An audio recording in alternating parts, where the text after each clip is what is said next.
Day 30 of retirement. Now I have somebody visiting here. Snoopy, huh? Oof, come here, Snoopy.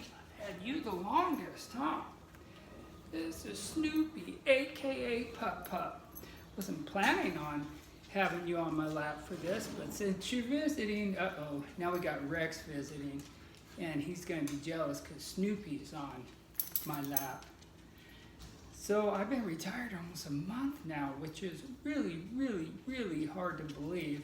But yet at the same time, it feels like it's been a very long time. Well, I better put Snoopy down because there's might be a little bit of a grumble fight here if I don't switch dogs out for the other one. Okay, he's sniffing around for a second. Okay, so me and the dogs, all three, will be going out to my friend's house in Downey tomorrow, out to see Rich and his big pool, and he'll be cooking up a meal, and then for the 4th of July at nighttime, we'll go up on his roof. And when you're in Southern California, especially if you go into the city close to LA or in LA itself, the very last thing you need to do is go any place to watch fireworks, because the fireworks will come to you. It doesn't matter if it's legal, illegal, in whatever city you're in, because it varies from place to place. They're going to be popping fireworks. So many that we'll be on the roof, like I think it was last year, they were just going off every direction all over the place. Yeah, I suppose one or two could have landed on us, I don't know. Okay, let me put Snoopy down now to avoid a fight. Okay, say goodbye, Snoops. And then I'll put Rex on my lap. And then I've got Shirley over here too. Come here, Rex. Oof. There we go. All right, now we got Rex. So Snoopy, Rex, Shirley, and I will be going out to Rich's house. As I said, he has a big pool. We are going through another heat wave, so I'll definitely be swimming. This is more of an elongated heat wave, and I think it got into the 90s here today. So though it's a heat wave, it's not like a killer heat wave like the other ones that we get. Let me have a little sip of water. I have one of Rex's toys here. It's one of his new toys. This one's more durable, but he doesn't really take to it very much. Now and then he'll clamp his jaws over the top and give it, walk down the hall with it, and then he'll drop it. But he likes his softer, ripped up ones better. Now, I did want to say that I went out to the pharmacy at the hospital that I used, and when it's the middle of the day, well, it's about 11 o'clock, you don't even try to get parking anywhere outside. You just got to go into the internal parking garage. So I was on level 1, no parking, no big deal. I'm retired now, right? So I can't let all these things bother me. So then eventually there was stop and go traffic. I was able to get up to level 2. No parking there, that's okay. So then we went up to level 3. I don't think I've ever gone up that high. And then I found a spot pretty quickly. Now, when I came back, when I park, I always try to make sure I know exactly where I park, because when you have hundreds, if not 1,000 cars in that structure at all multi-levels, you want to be aware of where you are, so when you come back, you're able to find it. Well, I picked up a couple prescriptions. I went back up to level 2, walked around, could not find my car. So I'm not going to get frustrated. I've got all the time in the world. And so I thought, I know I parked over on this side, and there were even a couple cars that looked like mine, but none of it was mine. I thought, you know what? In this modern era, I bet you anything that whatever doesn't make sense is going to be the way this is arranged. So I took the stairs up to the 3rd level, and then after a little while, sure enough, I found my car. Now I thought, I paid attention and saw level 2 painted on the wall. Well, I looked over and it did say level 2. They had 2 level 2s. And one was not called level 2A and the other level 2B. It was just level 1, level 2, level 2 again. You're funny, Rex. And so I think the only difference between the second level 2 is there was a section just for staff that worked at the hospital. And I don't know. I'm just glad I thought of that. But all my years having to work with computers through work and whatnot, I've learned usually if you're trying to run your common sense on logic, you're going to be in big trouble. Well, on the way back, I stopped for gas. Now, gas by the freeway is $4.99 or $4.89 by my house. California has very expensive gas. But when I got off another freeway on my way home, I saw an ARCO station where it was $4.39, but I knew that gas was even cheaper a few miles up the road away from the freeway on the way home. So I went ahead and drove on and pulled into the place where it was only $4.19. Now, for us in the summer, that's cheap. Now, how much would I say $4.19 is in euros? Probably about 6 euros a gallon, but I don't think you guys use gallons. I think you use liters. And I know you call it petro instead of gas. I actually like the word petro or petrol a little bit better. Well, I went in to pay, and there was this lady in line in front of me, and she was short and stout. She's probably about, I don't know, 4'8", 4'9", 4'10", maybe 5 feet. And she was kind of on the thick side, but you could tell she was sturdy. And I realized that she's standing in front of me, but she has a bra on, but no top. So I'm looking at that thinking, does that just look like a bra, or is that a bra? And I thought, okay, that's a bra. And finally, the clerk motioned for me to go around her, and I said, oh, you want me to go around her? And she said, yeah. So I told her that I wanted $30 on pump 1, and the clerk said, well, I'm afraid of that lady behind you. She's just talking nonsense, and she told me she was going to kill me. And so then I realized this lady behind me now was probably a homeless lady and probably mentally ill. So I said, oh, wow. Okay, well, hang in there. She said, yeah, I called the police twice, but they haven't come yet. And I thought, you know what? I don't want to just say, you know, basically, good luck, you're on your own. So I thought, well, I'll go pump my gas, but then I'm going to come back in. So I pumped my gas, and then I went back in, and this lady in the bra was having a real party. She's sitting on the ground now, where the line normally would be, but there was no one else in there. And she had opened up a snack, and she was going to town, enjoying that snack. She had a few other snacks right out in front of her, and then behind her she had some tall cans of, what is it, Monster or one of those energy drinks. I don't drink those things. But so instead of people in line, there was food, the lady sitting there, and some more drinks back there. So I went back in, and I saw the clerk still looking really nervous, and she said, oh gosh, I'm just totally afraid of this lady. I said, do you want me to call the cops? And I don't remember if she said yes or no, so I stepped outside and I called, and I told them where I was, and I was hoping that if just a regular citizen called instead of the clerk, that they'd be more likely to show up. Well, I went back in, and I just stayed down an aisle, and I told her, and then I saw the elderly manager guy. You know, I motioned to them. I said, I'll just stay in here until the police arrive. You know, I felt very calm, but I know that even though this lady wasn't that big, she looked strong. I didn't know her mental state. She could easily have had a knife.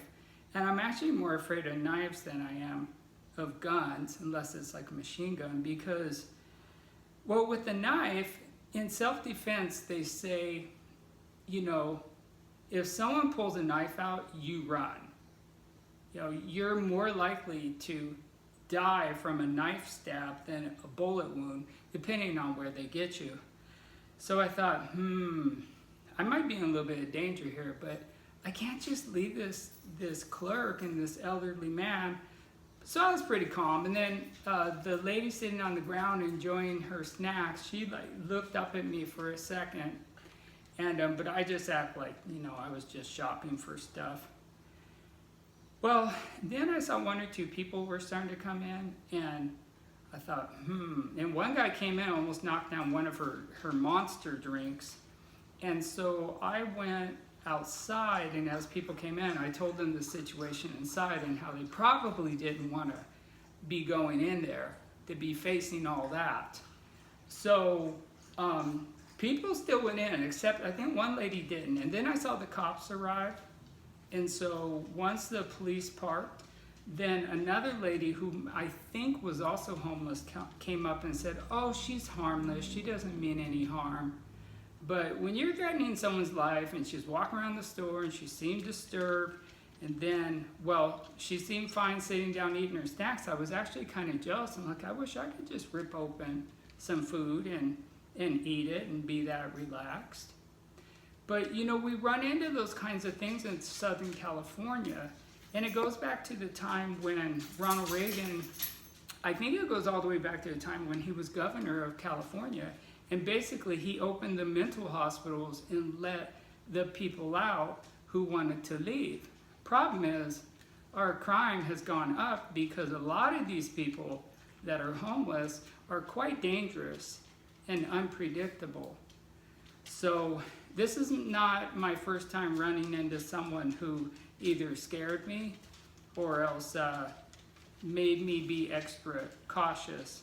So the cop went in there, and I got the impression that this young guy didn't really have the skill set to know what to do or how to deal with this lady. So I went back out to my car. I gave the two workers a thumbs up now that the cops were there. And this lady was coming in with a brand new baby. I mean, like 2 or 3 weeks old at most. And so I told her, oh, excuse me, you're probably not going to want to go in there. There's some crazy lady sitting on the ground. She was threatening the clerk, and the cops are talking to her. And the lady said, oh, do you speak Spanish? In Spanish. And so I told her in Spanish, you don't want to go in there because it could be a dangerous situation, especially holding a baby. So she was definitely startled by that. So she went back to standing by her car. And then one of the clerks came out and told her, don't go in there, and then told her in Spanish what I had already said. Well, then I was on my way, and overall, it didn't really seem like that big of a deal at the time. It was eventful. It wasn't until I was driving away and I thought, oh, okay, well, I guess that's something to talk about today for day 30 of retirement. But then when I got home, I started feeling disturbed about it.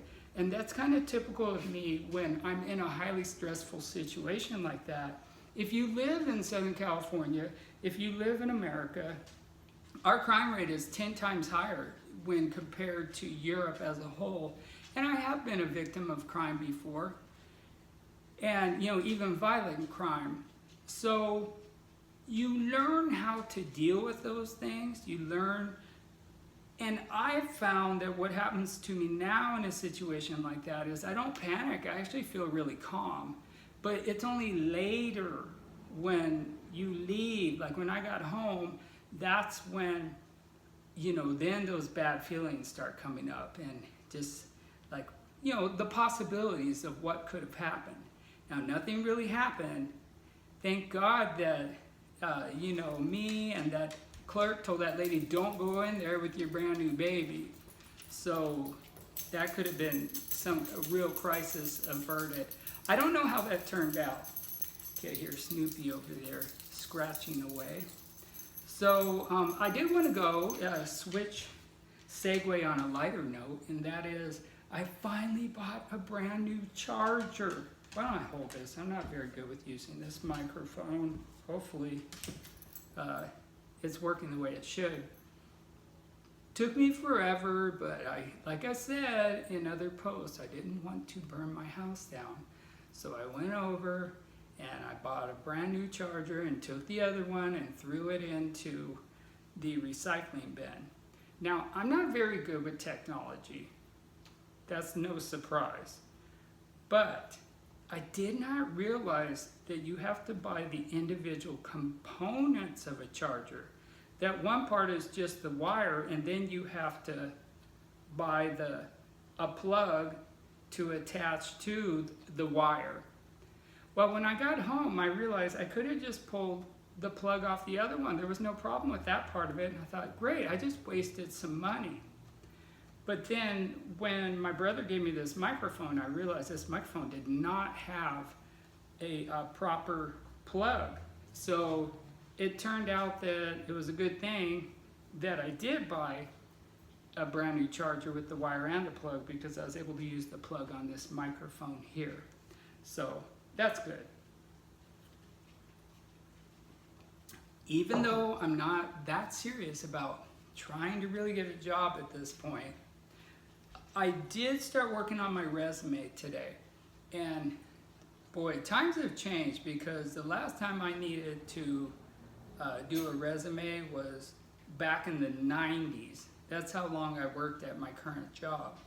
But the nice thing is, they have all these different templates you can pull up, and you basically just kind of fill in the blanks. It leads you right through it with the formatting and all, and it seems so much easier than in my day. So I worked on that. There are some deadlines for jobs to apply for. One in particular, July 12th. This would be at a charter school. I have to make sure I have my resume and other information in and filled out electronically by July 12th. Well, if I'm going to work in public school system again for a year or two, I'd like to do something different. And charter schools in America are run very differently than public schools. So that might be a nice choice for me. Now, of course, the pay is lower, so that's something I would have to adapt to. But we'll see how that goes. Now, let me take a quick sip of water. I've been doing a lot of yakking. Mr. Snoopy. That's right. Now, when I go to Downey tomorrow, it takes about an hour or so to get there from here. Now, I did not realize this, but in other parts of the world, I guess people usually say how many kilometers or miles away something is.